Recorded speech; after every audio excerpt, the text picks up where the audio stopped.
நம்மள பல பேருக்கு 3 நாள் பேங்க் அக்கவுண்ட் இருக்கும். எதுக்கும் இருக்கட்டும் அப்படின்னு பழைய கம்பெனி அக்கவுண்ட்டையோ இல்ல யூஸ் பண்ணாத அக்கவுண்ட்டையோ அப்படியே வச்சிருப்போம். ஆனா அந்த அக்கவுண்ட்ல மினிமம் பேலன்ஸ் இல்ல அப்படின்னா பேங்க் மெல்ல மெல்ல அபராதம் போட்டு உங்க காசை காலி பண்ணிடுவாங்க. காசு ஜீரோ ஆன உடனேயே அந்த அக்கவுண்ட் க்ளோஸ் ஆகாது, அது மைனஸ்ல போயிட்டு தான் இருக்கும்.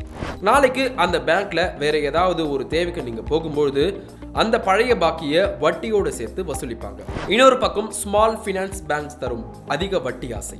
ஒரு பெரிய பேங்கை விட இவங்க 2-3% அதிக வட்டி தராங்கன்னு எல்லா காசையும் அங்க போடவே போடாதீங்க.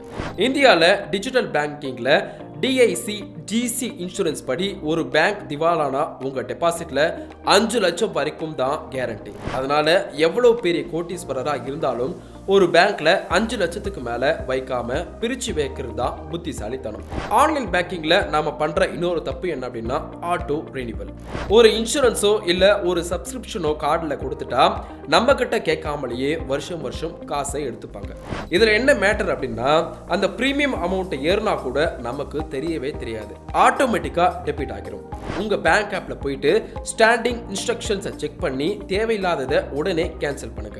பேங்க் ஸ்டேட்மெண்ட்ல மிஸ்ட் சார்ஜஸ் அப்படின்னு ஒரு காலம் இருக்கும். அதுல எஸ்எம்எஸ் சார்ஜ், கார்டு மெயின்டெனன்ஸ்னு சின்னதா எடுப்பாங்க. இதெல்லாம் தவிர்க்க முடியாதுதான். ஆனா பல நேரங்கள்ல நம்ம எடுக்காத ஒரு இன்சூரன்ஸ் கூட காசு எடுத்திருப்பாங்க. மாசத்துக்கு ஒரு முறையாவது உங்க ஸ்டேட்மெண்ட்டை ஒரு ப்ராடக்ட் ஆடிட் பண்ற மாதிரி செக் பண்ணுங்க. உங்க காசு மேல உங்களுக்கு இருக்கிற அக்கறை தான் பேங்கையும் நேர்மையா இருக்க வைக்கும். இந்த வீடியோ உங்களுக்கு யூஸ்ஃபுல்லா இருந்தா மறக்காம உங்க ஃபேமிலி அண்ட் ஃப்ரெண்ட்ஸ்க்கு ஷேர் பண்ணுங்க.